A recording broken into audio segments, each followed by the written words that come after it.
Assalamualaikum warahmatullahi wabarakatuh. Alhamdulillahirrahmanirrahim. Wassalatu wassalamu ala asyrafil anbiya'i wal mursalin Nabiyyina Muhammadin wa ala alihi wa sahbihi ajma'in.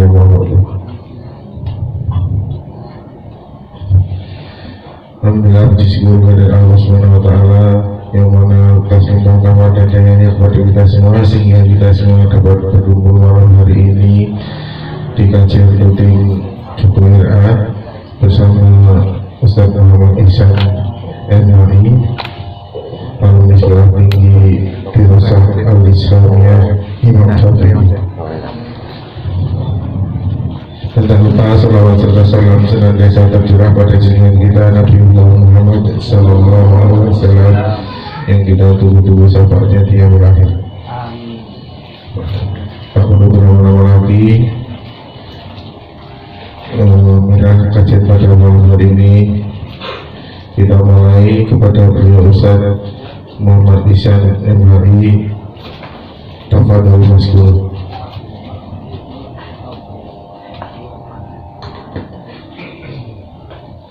Bismillahirrahmanirrahim. Assalamualaikum warahmatullahi wabarakatuh.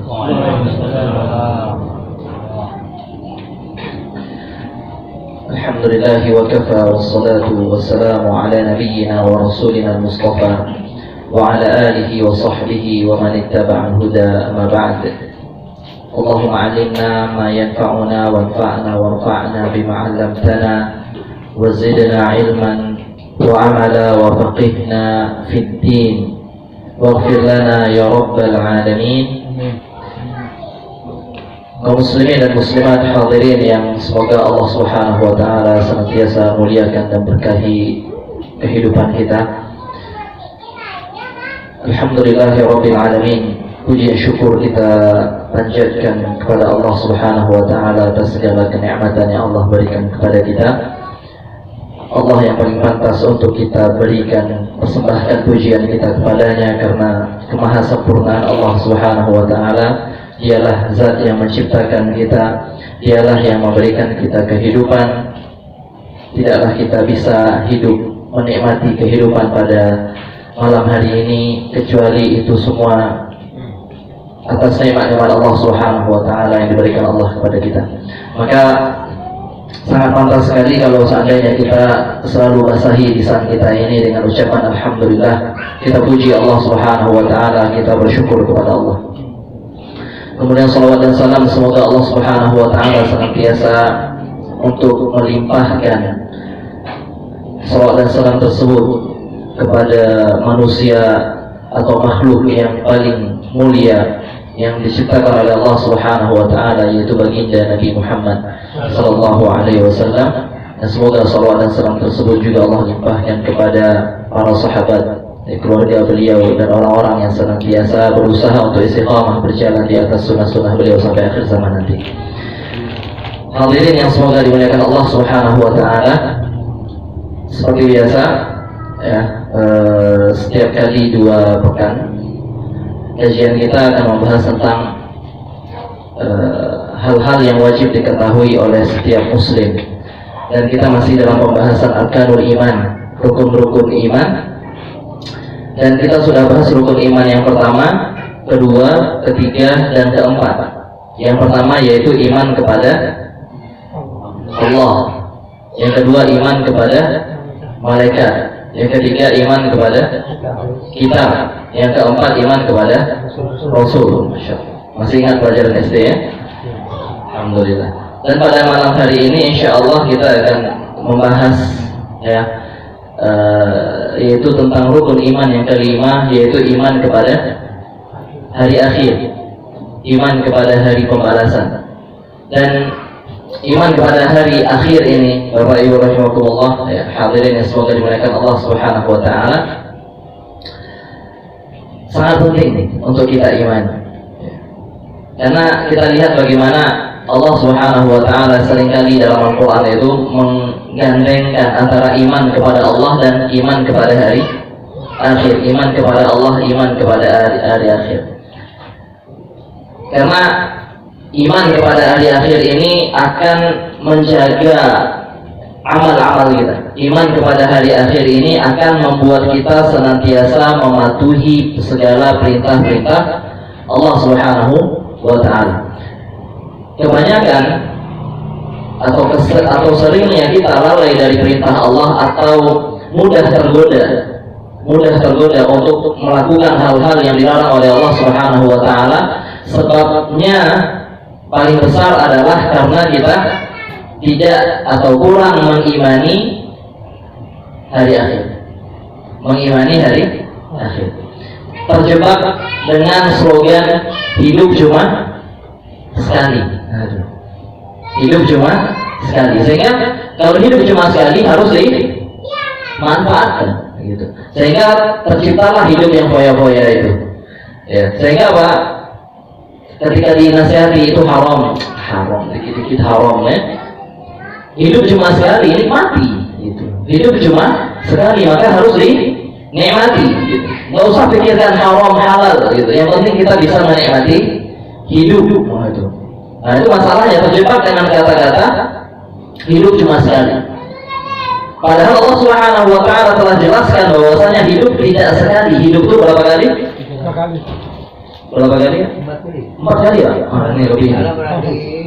Alam Rahim, dunia, alam barzakh, akhirat.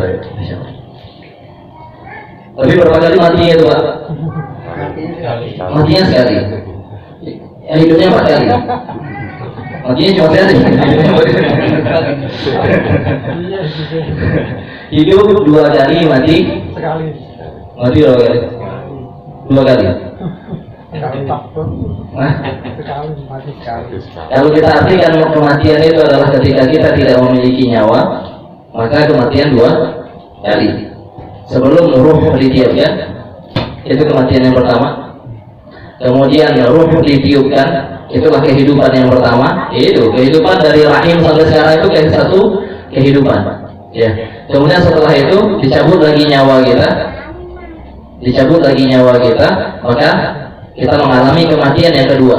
Kemudian yang terakhir kematian kehidupan yang kedua. Ketika kapan? Sangkakala ditiupkan untuk yang kedua kali. Berarti hidup kita 2 kali. Hidup yang pertama itu untuk ujian, tes kita. Allah Subhanahu wa Ta'ala ingin menguji kita, apakah kita layak untuk pulang ke kampung halaman kita di akhirat nanti, yaitu surga Allah Subhanahu wa Ta'ala, atau kita tidak layak sehingga kita gagal dalam ujian ini. Jadi kehidupan yang pertama itu adalah tesnya, kehidupan yang kedua itulah hari pembalasan. Itulah kehidupan yang sebenarnya. Yang Allah katakan, wa inna ad-daral akhirah lahiyal hayawan. Sesungguhnya negeri akhirat itulah kehidupan yang sebenarnya. Itulah kehidupan yang sebenarnya. Sedangkan kehidupan dunia ini la'ibu wa lahun, kata Allah, hanyalah sekedar banyak permainan dan hal-hal yang tidak ada manfaatnya. Gitu. Dan itu kehidupan dunia. Kehidupan akhirat itulah kehidupan sebenarnya, karena itu kehidupan yang abadi, tak ada lagi kematian di situ. Maka kalau seandainya kita yakin bahwasanya nanti ada kehidupan berikutnya, maka di kehidupan ini kita akan jaga amal. Kita tidak berani zalimi orang, kenapa? Karena nanti ada pembalasannya. Kita tidak berani langgar aturan Allah Subhanahu wa Ta'ala, dan kalaupun seandainya kita terjatuh, kita akan segera taubat. Kita akan segera minta ampunan kepada Allah Subhanahu wa Ta'ala. Kenapa? Karena kita tahu nanti ada hari pembalasannya. Kalau nggak yakin sama itu, maka kita akan sembarangan hidup di dunia ini. Ya, kita akan sembarangan hidup di dunia ini. Maka itu sangat penting sekali. Maka kita seringkali seringkali kalau seandainya kita baca Quran akan diiringi antara dua, iman kepada Allah dan iman kepada hari akhir. Allah juga menyatakan, dzalikum yu'adzu bihi man kana yu'minu billahi wal yawmil akhir. Begitulah nasihat Allah untuk orang-orang yang beriman kepada Allah dan hari akhir. Kenapa? Karena biasanya orang yang mau menerima nasihat adalah orang yang meyakini hari akhir. Orang yang tidak beriman kepada hari akhir itu istilahnya apa? Bebal. Double. ngelan orang lain, nggak bisa dinasihati. Kenapa? Karena dia nggak percaya hari akhir. Apa? Gimana dia bisa kita katakan itu mencuri haram, korupsi haram dan sebagainya, menzalimi haram, zina haram, mabuk-mabukan haram. Dia nggak peduli dengan itu. Kenapa? Karena kalau udah mati selesai itu, mending nikmati hari ini. Nah itu. Ya maka rukun iman yang kelima ini sangat penting sekali. Oh iya. Di sini Syekh Muhammad bin Shalih Al-Utsaimin rahimahullah beliau mengatakan iman kepada hari akhir itu mencakup 3 hal. Seseorang itu dikatakan dia telah beriman kepada hari akhir kalau dia beriman dengan 3 poin ini. Yang pertama, iman bahwasanya nanti kita akan dibangkitkan kembali. Iman bahwasanya kita nanti akan dibangkitkan kembali. Ya. Dan kita akan berdiri di hadapan Rabbul Alamin. Bayangkan kita nanti akan berdiri di hadapan Allah Subhanahu wa Ta'ala dalam keadaan apa? Telanjang. Dan dalam keadaan tidak pakai sendal dan tidak berkhitan. Ya, sebagaimana firman Allah Subhanahu wa Ta'ala, kama bada'na awwala khalqin nu'iduhu wa'dan 'alaina inna kunna fa'ilin. Sebagaimana dahulu kami memulai penciptaan, begitulah nanti mereka akan kembali. Jadi seperti kita muncul ke dunia ini tak pakai sendal, tak pakai baju dan belum berkhitan.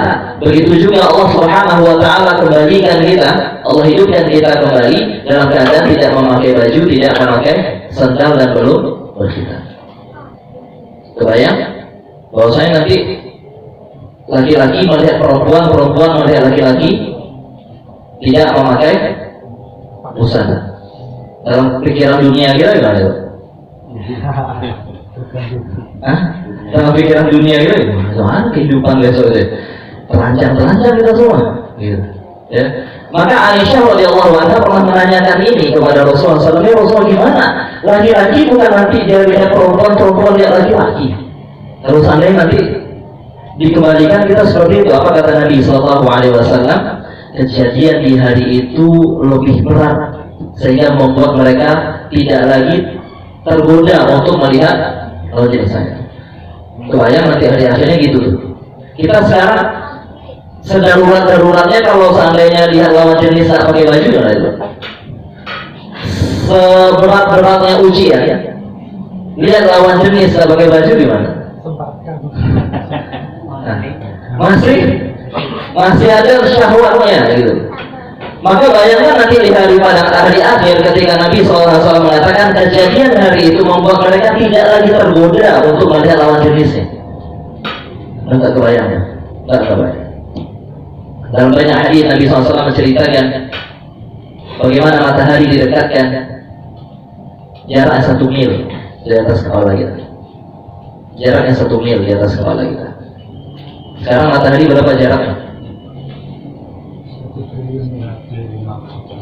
Wah ini beneran atau enggak? Kita percaya deh. Pokoknya ratusan juta gitu ya kan?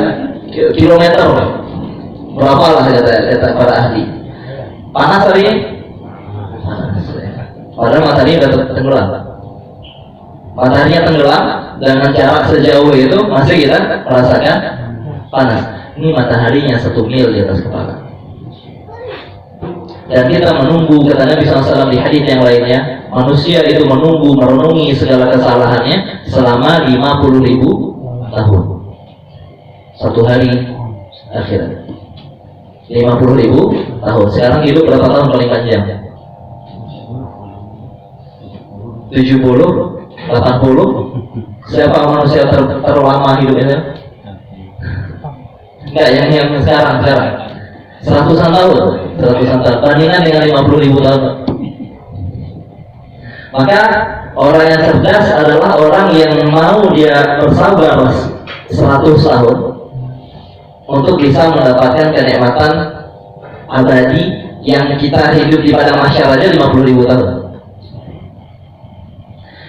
Yang orang-orang yang dapat naungannya, yang terlindungi dari panasnya matahari itu yang disebutkan Nabi SAW adalah orang-orang yang pemimpin yang adil, kemudian pemuda yang mana hidupnya tumbuh dia dengan ketaatan pada Allah, orang-orang yang hatinya terpaut dengan masjid, ya.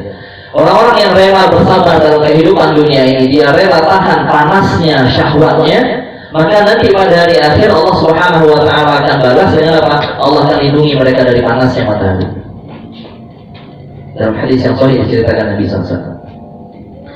Maka bayangkan ya, itu belum surga ya, belum hisab ya. Itu masih nunggu, belum diputuskan, belum ditegakkan pengadilan Allah udah 50.000 tahun. Kehidupan dunia cuma berapa tahun? Anggaplah Nabi SAW mengatakan 60 sampai 70 tahun. 60 sampai 70 tahun. Balik umur berapa? 15 tahun, anggap 15 tahun. Berarti udah diskon tuh ya. Allah mewajibkan kita untuk beribadah kepadanya dalam kehidupan dunia ini. Taruhlah Allah berikan kita umur 60-70 tahun. 15 tahun belum dihitung sama Allah. Berarti udah diskon 15 tahun. Berarti sisa berapa? Anggap 60 tahun, berarti sisa 45 tahun. Okay. 45 tahun kita tidur berapa jam sehari? Kata dokter 8 jam, berarti sepertiga harinya. Sepertiga waktu kita untuk tidur. 45 tahun sepertiganya berapa?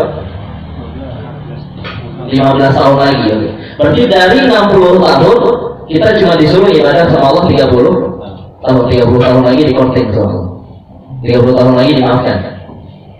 30 tahun disuruh ibadah untuk dapatkan apa? Kenikmatan abadi.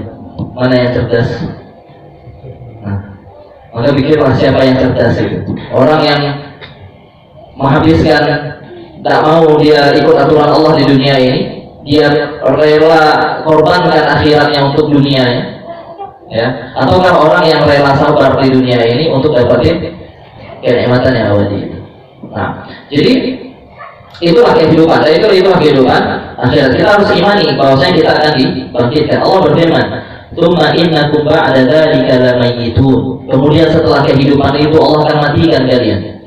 "Tsumma innakum yaumal qiyamati tub'atsun." Dan pada hari kiamat nanti kalian akan dibangkitkan kembali, kata Allah. Nabi SAW bersabda, "Yuhsyarun nasu yaumal qiyamati ghurlan." Ya, hufatan ghurlan. Manusia nanti dibangkitkan pada hari kiamat tak berpakaian, ya, hufatan, tak pakaian sendal, ghurlan, dan belum bersunat. Ya, itu dalil yang menunjukkan bahwasanya hari kiamat itu pasti, hari kebangkitan itu pasti.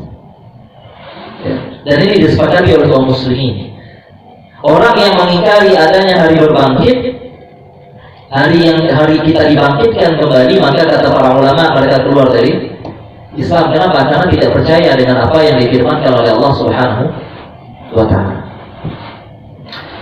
Ada orang-orang yang tidak percaya, kurang percaya dengan adanya hari kebangkitan. Orang-orang dulu, orang-orang musyrik dulu yang hidup bersama Nabi SAW dulu tidak percaya juga dengan adanya hari kebangkitan. Masa udah jadi tulang berulang?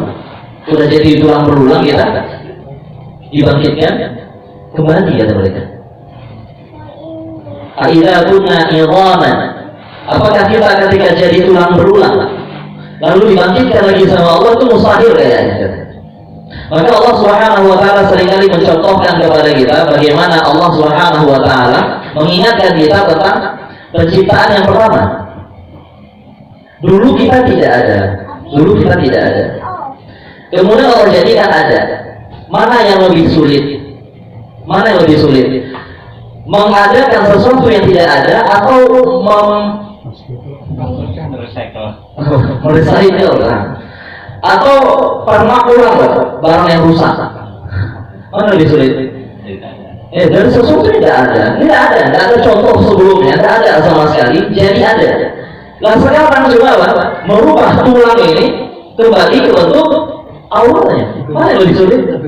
Lebih mudah yang kedua. Gimana mereka orang yang percaya ada Tuhan, orang yang percaya bahwasanya kita dibentuk dan diciptakan oleh Tuhan yang sebelumnya kita tidak ada, diciptakan oleh Allah kita sebelumnya tidak ada, kok nggak percaya kalau seandainya Allah bisa membangkitkan orang yang sudah mati? Lebih mudah lah, kata.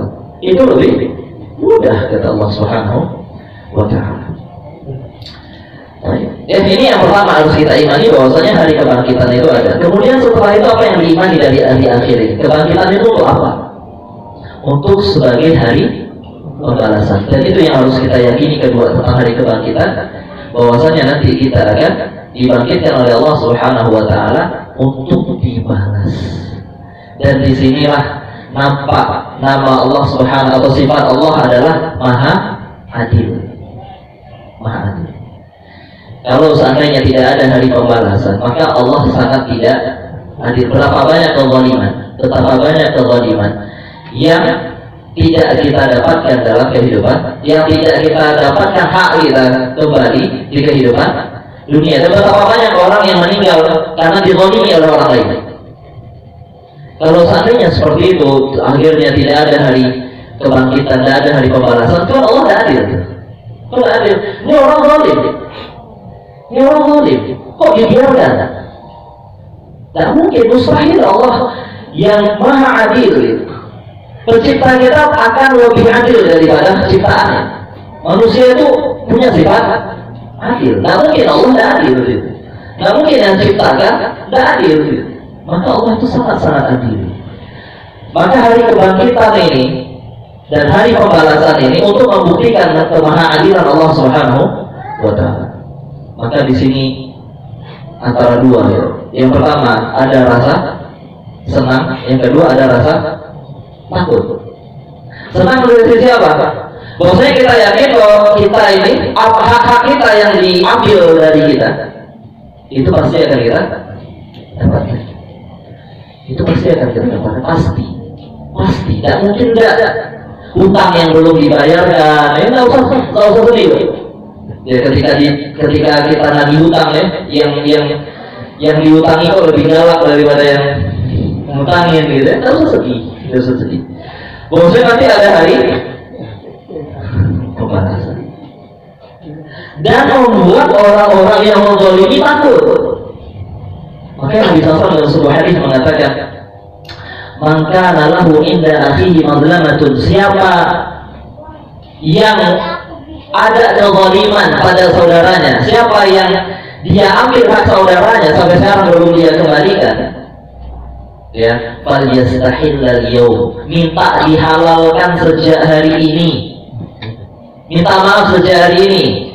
Sebelum datang apa? Sebelum datang hari tidak berlaku lagi dinar sama dirham. Sekarang masih berlaku ya? Masih, alhamdulillah. Berarti minta maafnya masih bisa pakai dinar dirham. Gitu. Ya, jadi minta maafnya masih bisa bawain kue gitu kan. Besok di hari akhir nggak ada orang yang jualan kue lagi. Nggak ada lagi main kita kasih dinar dirham, nggak ada lagi dinar dirham. Terus bagaimana cara gantinya? Pahala dosa. Capek-capek nabung pahala, sholat malam, sholat sunnah. Siapa yang sholat 12 rakaat dalam sehari semalam dibangunkan oleh Allah surga di surga. Allah bangunkan rumah di surga nanti dia kerjakan, sholat malam dia kerjakan, puasa Senin Kamis, udah tanggung-tanggung puasa Daud. Kumpul dosa, pahala banyak. Ternyata apa? Dalam sebuah hadis Nabi SAW katakan, ternyata orangnya bangkrut. Itu bangkrut. Qad daraba hadza wa syatama hadza. Ternyata yang satu dia pukul, yang satu dia zalimi, wa akhadha mala hadza, dia hina yang satu, yang dia ambil harta yang ini. Banyak pahalanya asalnya, pengusaha sukses. Ternyata orang bangkrut dia di akhirat, kenapa? Pahalanya ambil. Kalau dia punya pahala, fayu'khadhu min hasanatihi, maka diambil pahalanya sama Allah Subhanahu wa taala dikasihkan kepada orang yang dia zalimi. Itu kalau punya pahala. Ya masalahnya kan kita tidak tahu nih amal kita diterima apa enggak. Apakah amalan kita itu berubah jadi pahala atau tidak gitu? Atau sekedar udah sholat belum? Sudah. Nah, itu yang penting sholat. Itu kalau kata orang Minang itu lapeh makan. Yang penting sholat gitu. Yang penting dapat makan ya. Yang penting dia ditanya orang udah sholat belum? Udah. Dia tidak peduli dengan sholatnya dan sebagainya, tidak diterima sama Allah, tidak jadi pula pahala. Kalau dapat pahala, pahalanya dikasih. ke orang yang dia zalimi. Itu kalau ada. Kalau tidak ada bagaimana? Diambil dosa orang yang dia zalimi, dipindahkan ke orang yang menzalimi. Hari pembalasan. Bahaya. Maka coba kalau seandainya kita beriman dengan hal itu, tidak berani kita menzalimi orang. Tidak berani kita menzalimi orang. Tidak perlu ditagih hutang itu. Orang yang berhutang yang datang. Tidak perlu ditagih. Tidak perlu dia lagi. Takut dia. Ya. Tidak perlu lari dia ada pindah di blok lagi. Tidak perlu. Dia datang sendiri. Itu kalau kita benar-benar beriman dengan hari pembalasan itu. Allah itu Maha Adil.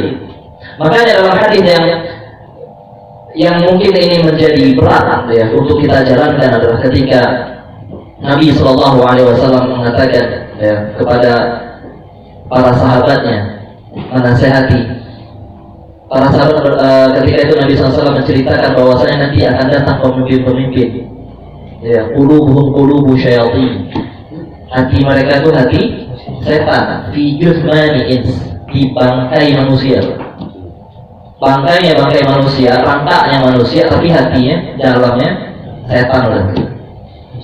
Ya. Maka Nabi SAW mengatakan ketika para sahabat berarti kita perangi ya Rasulullah, enggak.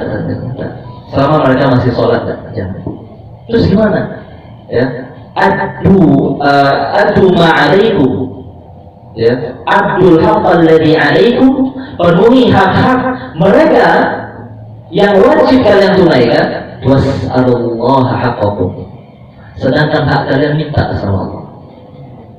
Ya, tidak bakal Allah zalimi. Allah tidak bakal lupa dengan apa? Kezaliman itu udah tenang. Hal-hal seperti itu membuat kita sabar. Di samping ada rasa takut kalau kita menzalimi orang lain. Ya. Maka hal seperti itu membuat kita benar-benar berpikir ketika bertindak. Ya, bahwasanya ini dampaknya besar. Kita mati nggak selesai, perkara kita lebih menghadapi kehidupan yang lebih bahaya lagi gitu. Makanya orang-orang yang kurang beriman dengan hari akhir, dia lebih memilih bunuh diri, Pak.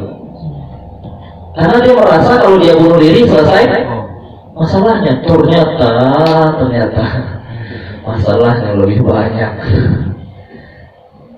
Oke, Allah sudah katakan wala taqtulu anfusakum, jangan bunuh diri kalian. Dia sudahlah masalah di dunia, dia bunuh dirinya, masalahnya sama siapa? Sama Allah Subhanahu wa ta'ala, lebih berat lagi. Ya, jadi yang pertama mengimani bahwasanya ada hari kebangkitan, yang kedua mengimani bahwasanya akan ada hari pembalasan. Allah berfirman, inna ilaina iyabahum, mereka akan kembali kepada kami, ya. Tsumma inna alaina hisabahum, dan kami yang bakal hitung nanti dosanya. Kita sering lupa, kita tidak usah hitung dosa kita sering lupa kita. Ya, ahsahullahu wa nasuh, Allah hitung semua dosanya, wa nasuh, sedangkan mereka lupa. Dosa 10 tahun yang lalu masih ingat? Ya, tapi Allah ingat. Allah ingat. Catatan amal kita yang bikin siapa? Kita sendiri ya. Rapor itu, kalau di sini guru yang menuliskan rapor, guru yang nilai kita. Kalau catatan amal, rapor kita yang akan kita terima nanti di hadapan Allah, kita sendiri yang nulis. Tidak ada protes, kita sendiri yang nulis catatannya. Dan itu yang akan diserahkan kembali ke kita, lihat. Biar apa? Biar tidak ada protes. Ada ya apa yang mungkin tidak direkayasa, suruh baca sendiri ya. Ya. Dan bahayanya kita berhadapannya dengan Allah Subhanahu wa ta'ala. Dalam sebuah hadis Nabi SAW mengatakan, ya, tidak ada salah seorang di antara kalian illa sayukallimuhu rabbuhu, kecuali pasti akan langsung bicara sama Allah nanti. Laisa bainahu wa bainallahi turjuman. Tidak ada perantara, tidak ada penerjemah antara dirinya dan Allah, langsung. Bayangin, kita kalau diinterogasi, belum pernah ya di sini. Jangan sampai. Berarti interogasi sama apa ya biasanya interogasi itu? Oh, berat ya kalian. Diinterogasi sama polisi lah misalkan. Di ruangan tertutup, nggak ada orang, berdua aja. Wah, ya, itu keringat-keringat dia keluar tuh. Ya. Bahkan mungkin kata orang yang nggak bersalah dia bisa jadi salah tuh. Karena saking takutnya dia bisa bingung dia jawab apa gitu. Itu bayangin kalau seandainya kita yang nanya adalah pencipta alam semesta, penguasa alam semesta, bukan lagi manusia kan, alam semesta, penguasa alam semesta yang nanya, gitu. Raja di raja itu yang nanya kita. Bayangin, mau ngomong apa? Yang tahu segalanya gitu. Mau bohong, Allah tahu gitu. Oh, kita ditanya itu. Ya. Laisa bainahu wa bain Allah terjemah. Tidak ada penerjemahnya. Tidak ada penerjemahnya. Itu hari yang akan kita hadapi nanti. Itu hari yang akan kita hadapi. Maka Ali bin Abi Thalib memberikan nasihat kepada kita. Al-yawma amal wala hisab. Pada hari ini kita beramal. Tidak ada perhitungannya. Wa ghadan hisabun wal amal. Tapi besok itu hari perhitungannya. Tidak ada lagi waktu untuk beramal. Maka pintarlah jadi orang. Bahwasanya apa? Kita akan diaudit oleh Allah Subhanahu wa Ta'ala. Bayangin orang-orang keuangan itu kalau diaudit, datang tim audit tuh nggak gemeter. Ini gimana nih? Itu bahaya ya. Terus gimana yang audit Allah itu? Amalan-amalan kita. Nah, maka itu lagi membuat kita berpikir sebelum bertindak. Kemudian apa yang harus diimani dari hari akhir? Al-imanu bil jannati wan nar. Beriman bahwasanya nanti ada surga, ada neraka. Ada surga, ada neraka. Dan itu tempat yang kekal abadi. Tempat yang kekal abadi. Surga itu kampung halaman. Surga itu kampung halaman. Pantas nggak kita untuk balik ke surga? Nah, itu tesnya di dunia ini. Seringkali ada orang-orang atau mungkin kita terlalu bertawakal, terlalu bersandar dengan keislaman kita. Ini kita ini orang muslim, pasti masuk surga. Nah, itu terlalu kayak gitu. Muslim. Oke, kita meninggal dalam keadaan tauhid, anggaplah meninggal dalam keadaan bertauhid, iya masuk surga. Tapi orang-orang yang muslim tapi banyak dosanya, masih ada kemungkinan Allah masukkan ke dalam neraka untuk Allah bersihkan dosa. Kebayang?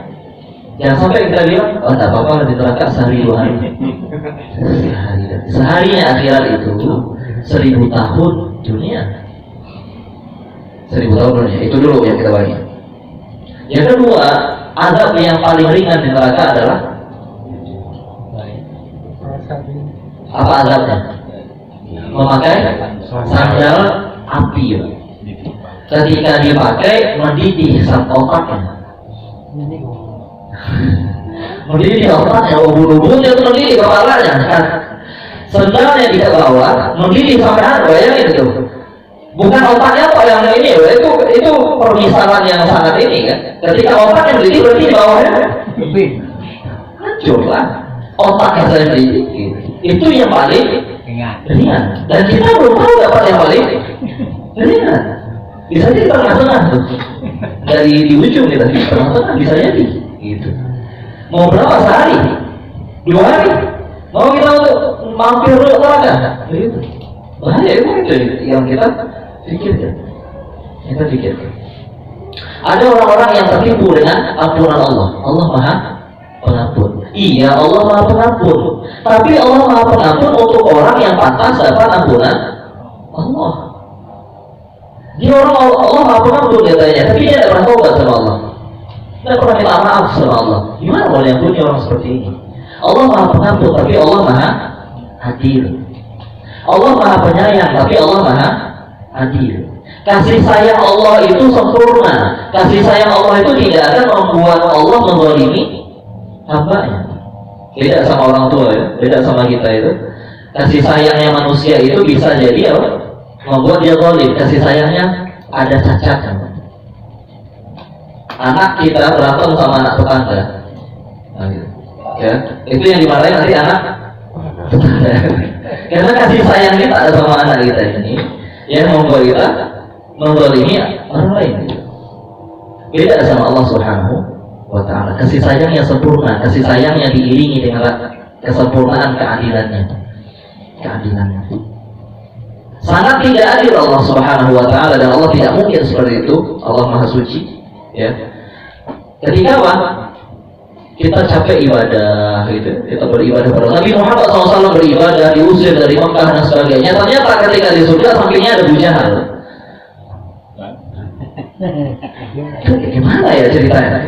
Ini Nabi SAW disuruh dakwah, disuruh ngajak orang bertauhid dan sebagainya, dilempari batu berdarah wajah beliau, berperang selama ini ya. Kemudian capek sehari, kadang beliau lapar, menahan rasa lapar beliau sampai mengikat perut beliau dengan batu, gitu. Sampai beliau itu tidak makan selama 3 bulan itu kecuali air putih dan kurma, karena tidak ada daging yang dimasak. Segitunya Nabi SAW bersedekah, habiskan hartanya di jalan Allah. Kemudian beliau dilempari batu ketika berdakwah, banyak orang mencelanya, gila, berdusta dan sebagainya. Ternyata ketika Nabi SAW masuk surga, sebelahnya Abu Jahal. Tidak lucu. Tidak ada seperti itu. Dengan alasan apa? Allah Maha Penyayang, tidak mungkin. Gitu. Karena apa? Kalau seperti itu berarti Allah tidak adil. Allah zalim namanya.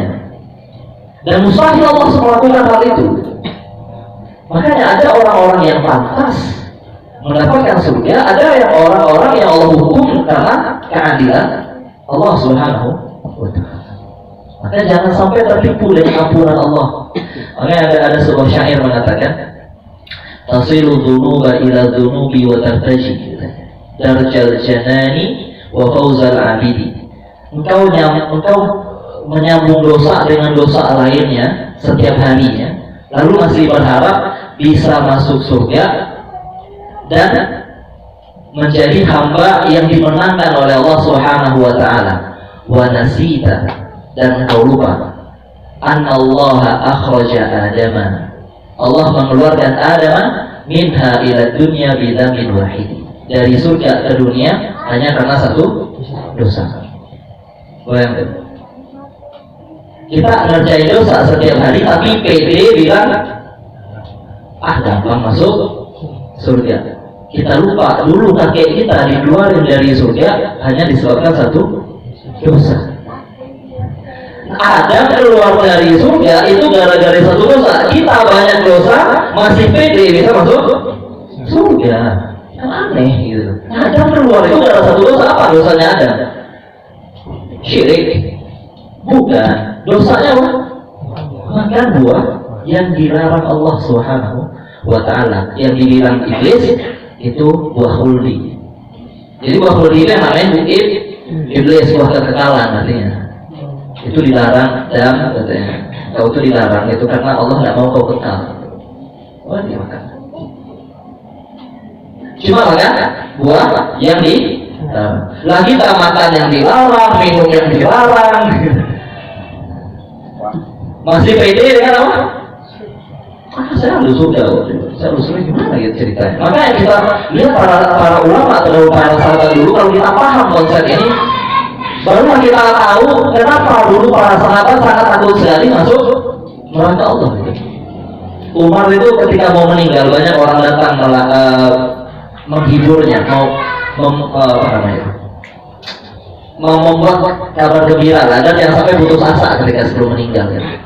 Umar, kau jasamu seperti ini. Kata Umar, aku hanya berharap aku adalah sebuah butiran debu. Aku sebutir debu. Umar kenapa? Karena aku tidak tahu mau dibawa kemana diriku ini, ke surga atau ke neraka. Umar padahal sudah dibilang sama Nabi SAW, Umar jannah, Umar di surga. Kita kalau seandainya dapat vonis sama Nabi, Anda di surga, besoknya mau apa ya? Gaya, Pak. Wah, udah surga, saatnya berubah gitu. Saatnya berubah. Enggak. Ketika diberitahukan oleh Allah Subhanahu wa taala, Muhammad dia masuk surga, itu tandanya dia sampai meninggal tidak akan melakukan amalan-amalan penghuni neraka. Abu Bakar surga, lihat bagaimana Utsman mengatakan, aku berharap aku hanyalah sebuah sehelai bulu. Sebelum aku tahu kemana diriku nanti, aku berharap aku hanya sehelai bulu. Iya, kalau surga, kalau neraka gimana? Dia gitu. Ya. Dan tidak ada para sahabat itu yang merasa aman dari kemunafikan. Semuanya takut dengan dosanya. Semua takut dengan dosa. Itulah iman. Ya, ketika dia beriman bahwasanya ada neraka dan surga, disitulah tempat kekal yang abadi, kehidupan yang abadi di situ. Ya, di mana dalam satu hadis disabdakan Nabi Sallallahu Alaihi Wasallam, didatangkan kematian dalam bentuk seekor domba. Kok bisa kematian itu abstrak ya? Mati itu gimana bentuknya? Mati itu gimana bentuknya? Gimana mati itu dibentukkan? Dia itu sifat. Dia bukanlah sebuah fisik gitu. Tapi gampang bagi Allah Subhanahu wa taala menciptakan kematian dalam bentuk domba. Semudah Allah menciptakan kita dari dulunya tidak ada gitu. Dulu sebelum manusia ada, gimana kita tanya? Manusia itu apa? Kalau manusia pas nggak ada, sebelum ada, Allah adakan manusia. Itu manusia. Gitu. Maka semudah itu Allah mengatakan inilah kematian. Maka penghuni surga melihat, penghuni neraka melihat, maka malaikat menyembelih kematian. Jadi kematian pun mati, Pak. Kematian mati. Tidak ada lagi kematian. Ya ahlal jannah khuludun wala maut. Wahai penduduk surga, kalian kekal di situ, tidak ada lagi namanya kematian. Ya ahlan nar khuludun wala maut. Wahai penghuni neraka, khulud, kekal kalian di dalamnya, tidak ada lagi kematian. Maka untuk kehidupan yang seperti ini, bersabarlah. Untuk kehidupan yang seperti itu, maka pantaslah kita untuk berlomba-lomba. Maka Allah katakan, "Fadzalika falyatanafasil mutanafisun." Untuk hari yang seperti itulah hendaknya manusia itu berlomba-lomba. Untuk hari yang seperti itulah hendaknya kita bersabar.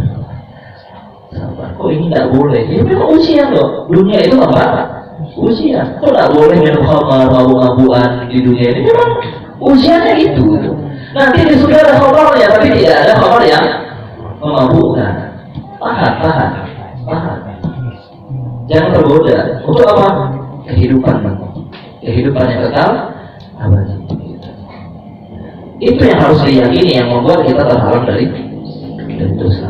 Ya, terhalang dari dosa dan membuat kita termotivasi untuk melakukan kebaikan dan amal soleh.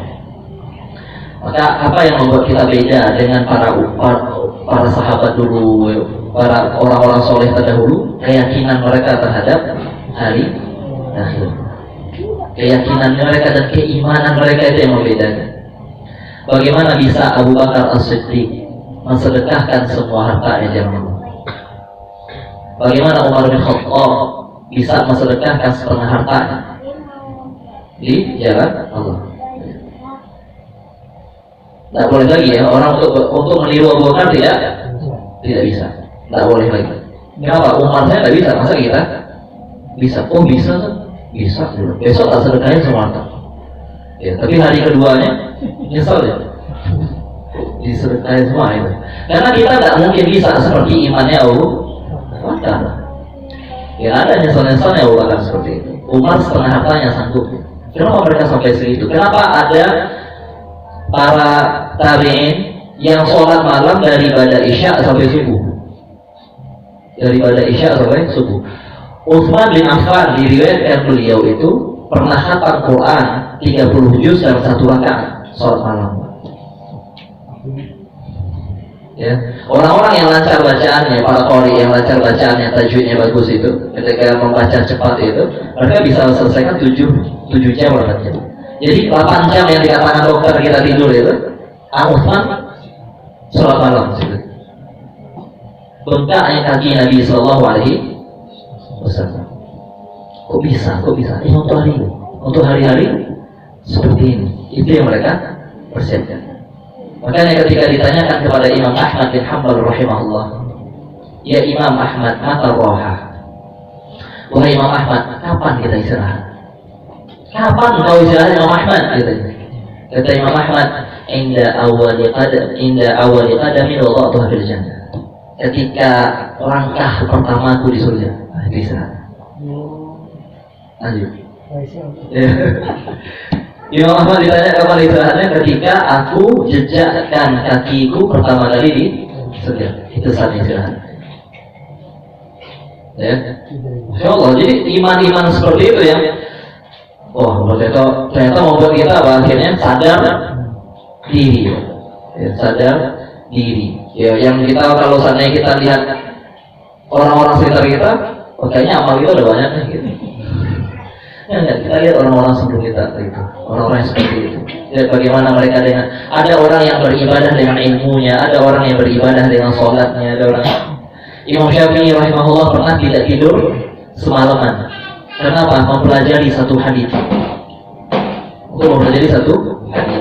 Ya Aba Umair, mada fa'ala Nughair. Wahai Abu Umair, kenapa burung kecilmu itu? Oh, Abu Umair, burung peliharaannya mati. Ditanya sama Nabi SAW, kenapa burung peliharaanmu itu? Ajak canda sama Nabi SAW. Ya, Imam Syafi'i tidak tidur semalaman mikirin faedah hadis ini ya. Lalu kata Imam Syafi'i ke Imam Ahmad, waktu itu sedang nginap di rumah Imam Ahmad, walaqad istakhrajtu alfa fa'idatin min hadzal hadis. Aku telah menemukan 1000 faedah dari hadis. Apa 1000 faedah? Ya Aba Umair, wahai Abu Umair, kenapa burung peliharaanmu? 1000 faedah dari hadis ya.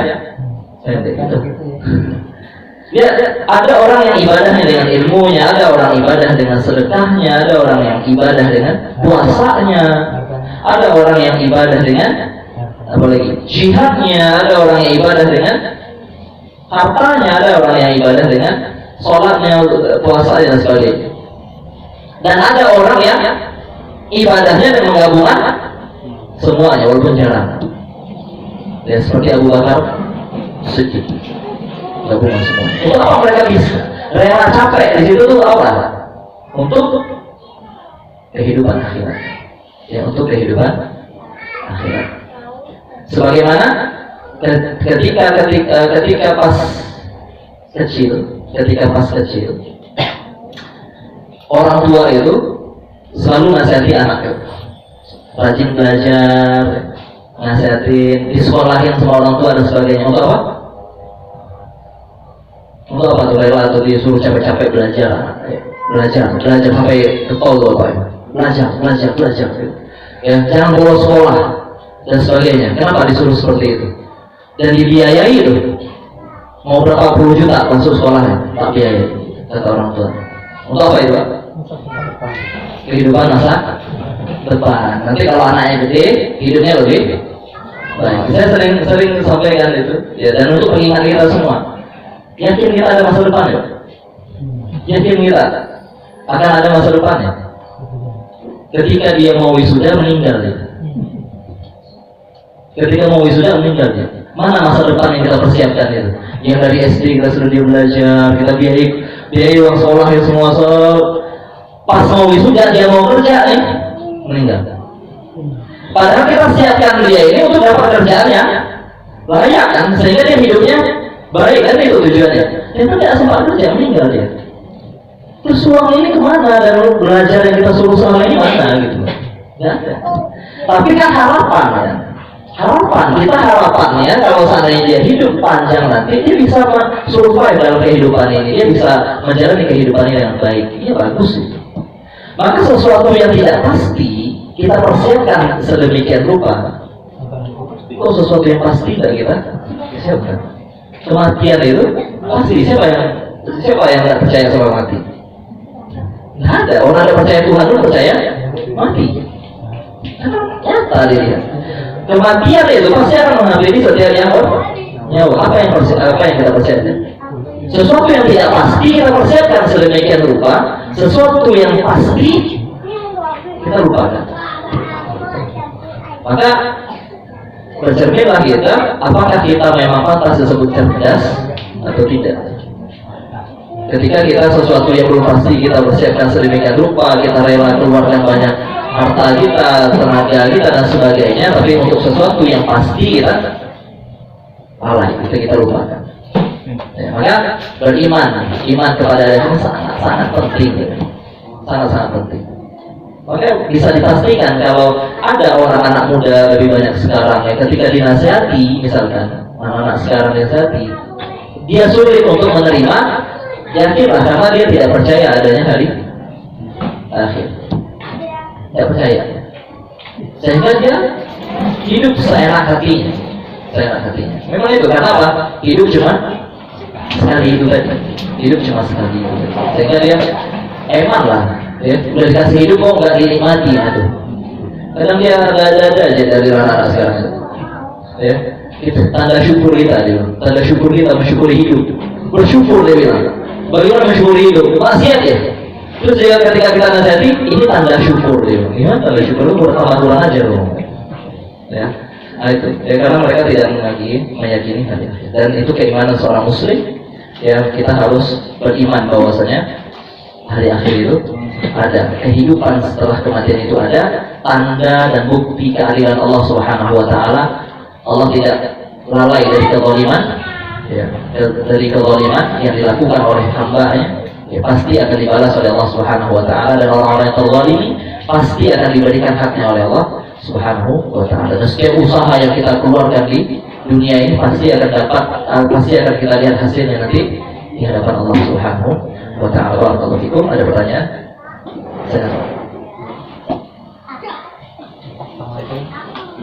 Waalaikumsalam warahmatullahi Beras. Ada mic ya?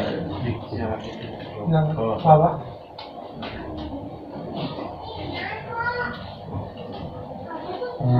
Setelah nanti kita matian, kemudian dibangkitkan, itu nanti dalam masa tunggu itu selama 50.000 tahun. Nah, kalau kita pakai bayangan logika itu ya, yang dilakukan selama 50.000 tahun itu apa ada aktivitas atau gimana, apa cuma antri berarti nggak ada kegiatan sama sekali. Yang kedua, dia adalah sibulan melakukan korupsi, dia udah divonis berpalu misalnya 5 tahun penjara. Nah, di situ apa dia dosanya itu berkurang atau hilang, udah terputus di dunia atau gimana? Makasih. Nah, pertama 50.000 tahun kita menunggu ibadah mahsyar. Ngapain? Semuanya ketakutan. Ketakutan apa? Merenungi dosanya masing-masing. Dan tidak ada yang berani bicara sama Allah. Tidak ada yang berani bicara sama Allah Subhanahu wa ta'ala. Merenungi semuanya masing-masing dosanya apa. Itu kehidupannya. Jangan bayangkan dengan kehidupan dunia kita bosan kita. Pak, ini nggak masalah bosan. Ya, nggak masalah bosan. Ini masalah akhir surga, neraka. Udah nggak ada lagi orang yang berani untuk merasakan kebosanan di situ. Surga, neraka. Ya, surga, neraka udah. Yang dia pikirkan apakah saya surga atau neraka, itu dia pikirkan, ada yang berani. Ya. Sampai nanti dalam sebuah hadis diceritakan, barulah orang-orang ini ya datang kepada para nabi, karena ada yang berani ngomong sama Allah. Allah minta awal itu, ya melihat apa yang dilakukan hamba-Nya dan sebagainya. Datang mereka ke Adam, Nabi SAW mengatakan, datang manusia-manusia ini datang ke Adam, tolong bicarakan kepada Allah, tegakkan hisabnya, tegakkan pengadilannya. Maka Adam bilang apa? Bahwasanya Allah Tuhanku sedang murka kepadaku, dan Allah sedang murka, ya. Dan Allah tidak semurka ini sebelumnya dan tidak akan pernah murka lagi setelahnya. Datang mereka ke Nuh. Nabi Nuh tidak berani. Datang ke Musa, suruh ke Musa. Datang mereka ke Musa, tidak berani Musa untuk berbicara. Datang ke Nabi, suruh ke Nabi Isa. Datang Nabi Isa tidak berani. Datang ke Muhammad. Maka disitulah Nabi Muhammad SAW sujud di bawah arsy-Nya Allah. Maka nggak usah dipikirkan nanti ngapain Pak, nah, udah usah mikir itu, kita mau ngapain nanti. Kita akan merasakan itu. Kita akan merasakan itu. Buktikan nanti. Bahwasanya apa? Nggak berani kita untuk merasa bosan, gimana bosan kita? Ya? Kita berhadapan dengan Allah nih. Kita melihat malaikat yang besar itu. Nggak seperti dunia ini lagi. Kehidupan itu nggak seperti dunia ini lagi. Kehidupannya udah berubah. Gimana mau merasa bosan kita? Kita udah surga neraka, lihat malaikat yang seperti itu. Dan kita ada orang-orang yang dianggap di padang mahsyarnya, tenggelam dalam keringatnya, bayang matahari panas itu. Ya, itu azabnya. Dianggap di situ sama Allah Subhanahu wa Ta'ala. Seperti orang dalam kuburan.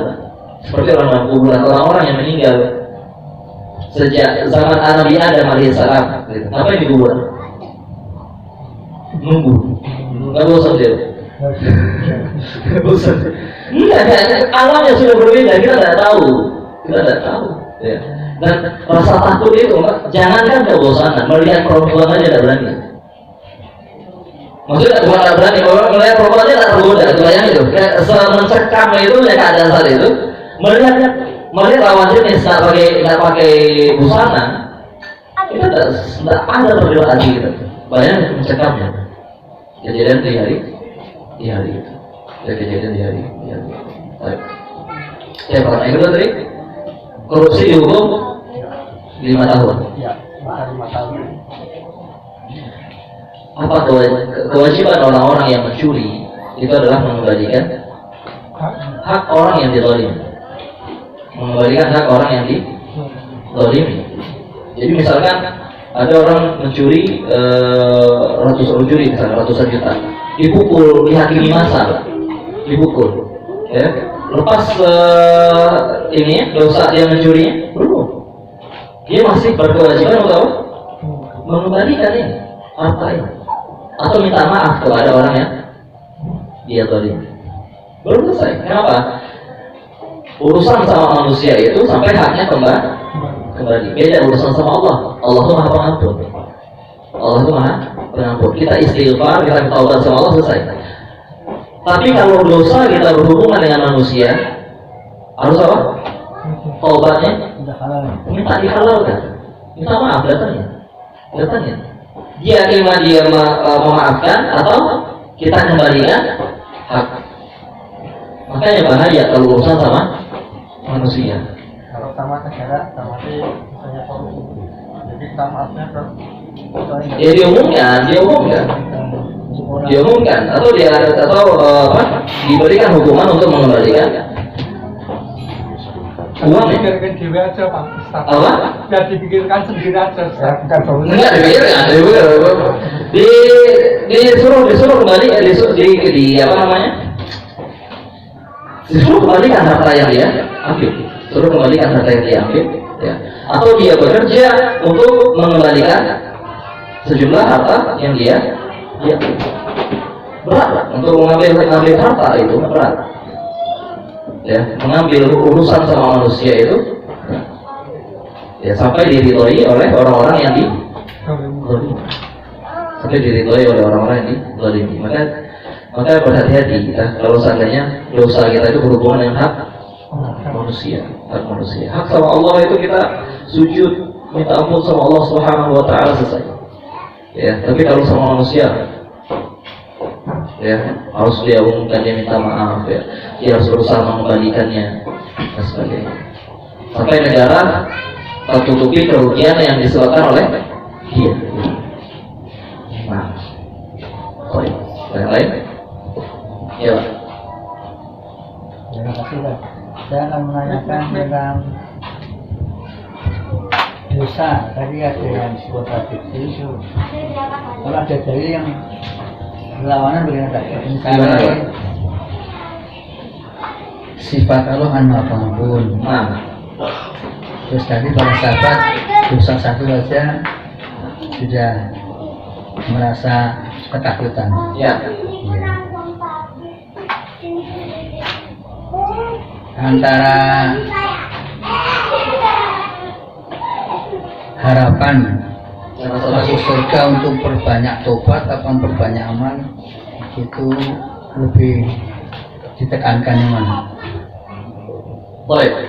Kalau saya itu misalnya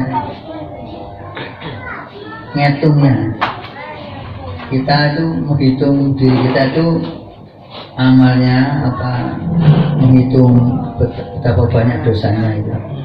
Jadi antara dia itu yang didahulukan atau bersama-sama. Terima kasih. Antara rasa harap dan takut mana yang lebih didahulukan? Tidak ada yang lebih didahulukan, duanya harus seimbang. Para ulama mengibaratkan rasa berharap kita kepada Allah dan rasa takut itu ibarat dua sayap burung. Kalau salah satu sayapnya lebih berat, maka dia akan jatuh. Maka kita harus seimbangkan antara rasa harap dan rasa takut. Dan kita yang paling paham dengan diri kita. Kalau seandainya kita gampangan melakukan dosa, berarti rasa takut kita kurang. Maka banyak-banyaklah baca dalil-dalil yang berkaitan dengan azab Allah, hukuman Allah dan sebagainya.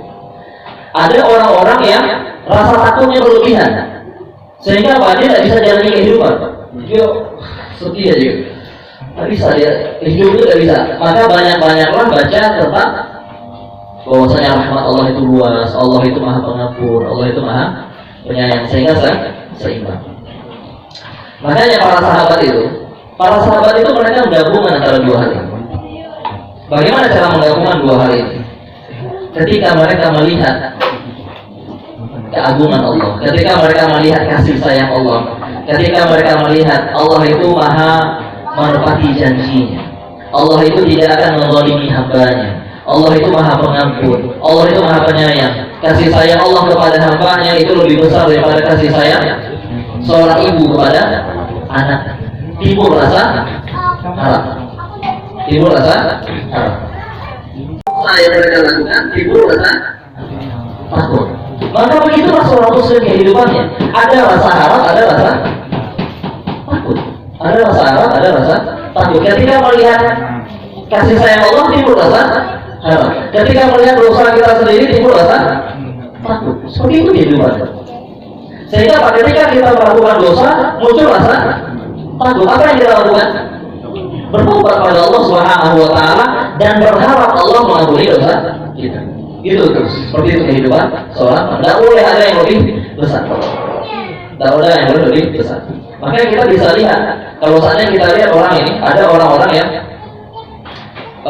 dia terlalu mudah melakukan dosa, lalu dia mengatakan Allah Maha Pengampun dan sebagainya. Maka kita tahu cara menasihatinya. Bacakan ayat-ayat, hadis-hadis yang berkaitan dengan Allah menghadap orang seperti ini, Allah punya nerakanya, Allah ini dan sebagainya. Ada orang-orang yang memiliki rasa takut yang berlebih.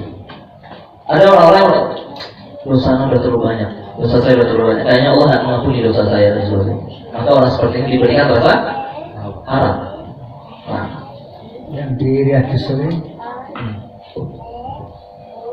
yang Arba'in Nawawi itu ada yang menerangkan terus banyak aja ya. Itu Allah membuka pintu tangannya, Allah buka tangannya itu di siang hari untuk mengampuni orang-orang yang malam hari, dan sebaliknya Allah membuka pintu tobat dengan tangannya buka itu di malam hari untuk memberikan ampunan bagi orang yang bertobat di siang hari.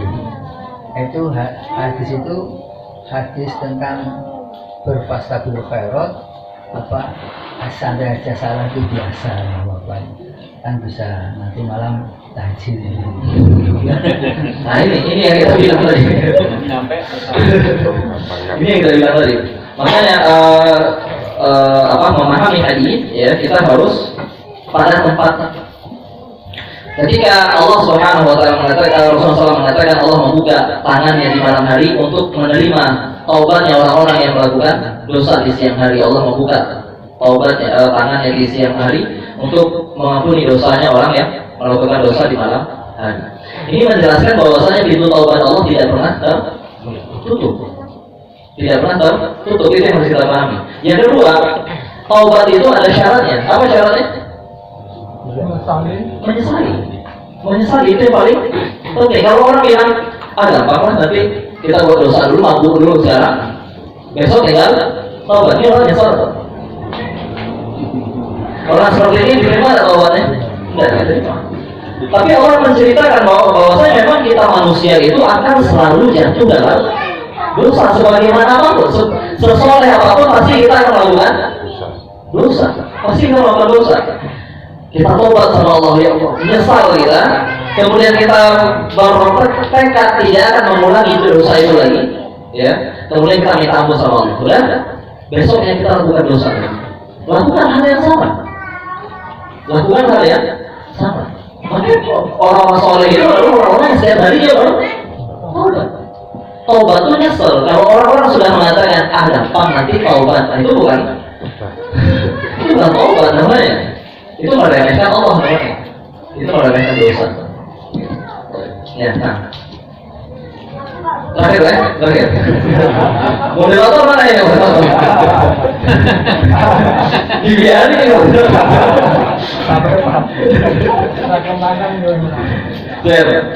Assalamualaikum warahmatullahi wabarakatuh. Waalaikumsalam warahmatullahi wabarakatuh. Mau bertanya tadi, Ya.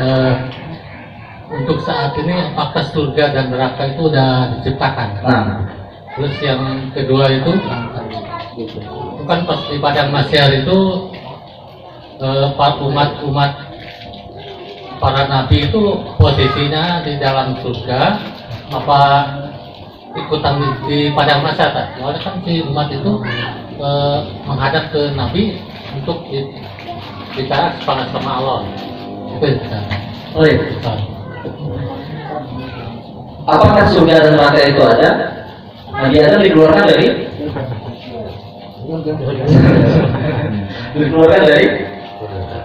mana, Pak? Surga. Makanya kita bilang kampung halaman kita di surga. Surga sudah ada. Baik. Kemudian jangan ditanya, untuk apa surga dan neraka sudah ada? Ya, kalau saat ini tidak ada penghuni ya. Karena orang kita mikir gitu ya. Ada surga dan neraka, penghuni belum ada. Kenapa kita bikin surga dan neraka itu ada? Banyak. Nabi SAW mengatakan ketika panasnya siang hari ini, Nabi SAW mengatakan, Inna syiddatal harri min fayhi jahannam. Sesungguhnya panasnya siang itu, sangat panasnya siang itu merupakan hembusan nafasnya neraka. Dan sebuah hadis yang lain Nabi SAW mengatakan Allah izinkan neraka itu bernafas di dua kali. Hembusan pertamanya, nafas pertamanya terjadi musim panas, dan hembusan keduanya terjadi musim dingin.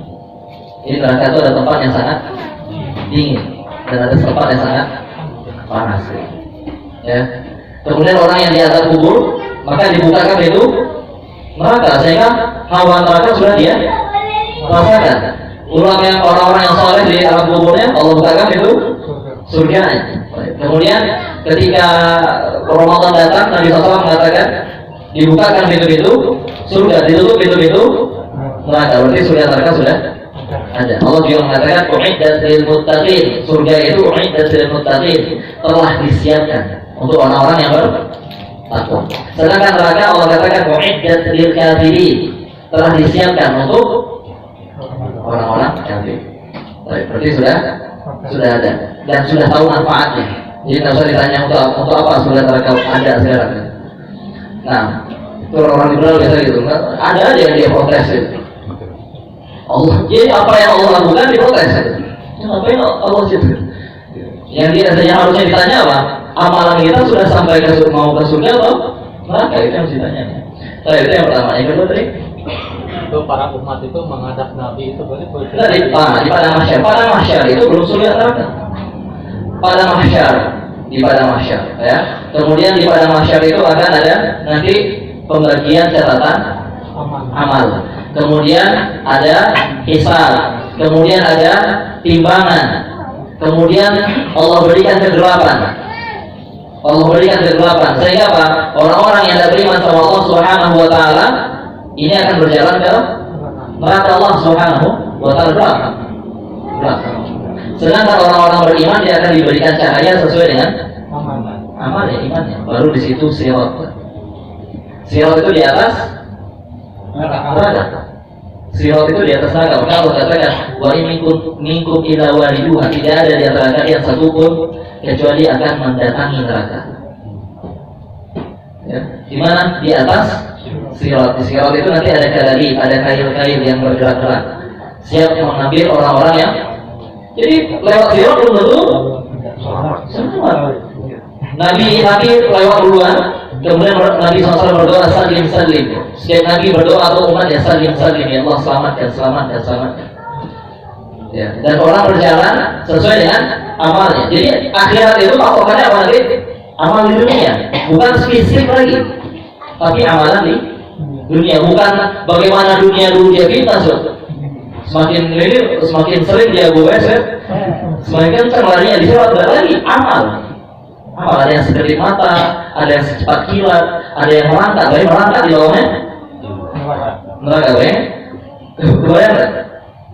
Jangan lupa neraka kita jurang, itu tali kita kan jurang bawahnya, ini bawahnya api. Langsung mati. Aku belum lagi dapat karantin gitu. Orang-orang yang kita ini ditarik ke dalam neraka. Itu orang-orang beriman, orang-orang bertauhid, tapi dibersihkan dulu di neraka. Dibersihkan dulu. Ada orang yang selamat sampai ujung sirat. Baru setelah itu ada surga. Ini panjang perjalanannya. Maka dikatakan para sahabat juga ketika meninggal mereka katakan apa? Perjalanan masih panjang, sedangkan bekal sedikit. Karena umpamanya dunia itu kata Nabi SAW ibarat seorang musafir yang sedang berteduh di bawah pohon. Jadi dunia itu mestinya kenapa? Saking sebentarnya dibandingkan akhirat. Akhirat itu panjang. Baru surga. Dan surga yang paling pertama kali dibukakan untuk Rasulullah SAW, baru setelahnya umatnya dulu. Ya, makanya keistimewaan umat ini adalah menjadi paling terakhir, tapi pertama kali masuk surga. Tapi juga kalau mendatangi masjid taklim bisa mempercepat sirat nggak? gimana? Sering mendatangi masjid taklim ini, Majelis taklim, pengajian ini, itu bisa melancarkan semua amalan. Paling hebat ini ya? Enggak. Padahal jadi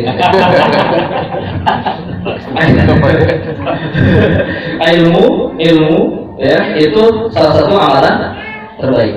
Ilmu yang wajib itu lebih baik daripada amalan-amalan yang lain. Karena kita tidak bisa beramal tanpa ilmu. Orang mau sholat dia harus apa dulu? Ilmu dulu. Orang mau bayar zakat dia harus apa dulu? Ilmu dulu. Maka ilmu ini yang paling pertama. Ada ilmu yang wajib, ada ilmu yang sunnah. Ilmu yang wajib itu lebih baik dari amalan-amalan ini. Ilmu yang sunnah itu lebih baik dari amalan-amalan yang sunnah. Tapi semua amalan kalau seandainya itu ikhlas karena Allah Subhanahu wa Ta'ala, kemudian sesuai dengan petunjuk Nabi SAW, itu semuanya bisa berpengaruh pada langkah orang nanti di sirat. Jadi tidak sekedar hadir majelis taklimnya, tapi apa? Niatnya apa? Ya hadir majelis taklim, ya dapat kopi atau apa? Ya kalau seandainya bagus niatnya, maka insya Allah ya salah satu amalan terbaik itu adalah ilmu. Bahkan Imam Ahmad mengatakan ilmu itu tidak ada tandingannya. Liman sohat niatul. Tapi catatannya apa? Bagi orang yang benar niatnya. Apa niatnya? Untuk mengangkat kebodohan dari dirinya dan dari diri orang. Selesai pertanyaan tadi, 2 atau 3 tadi? Aku minta maaf ya. Oh, apa, aman. Canda Pak. Biar tak ngantuk. Kemudian pengajian rutin pada malam hari ini, semoga kita dapat mengambil manfaat dan dapat kita terapkan dalam kehidupan kita sehari-hari. Setelah pengajian pada malam hari ini, kita tutup dengan doa kafaratul majelis.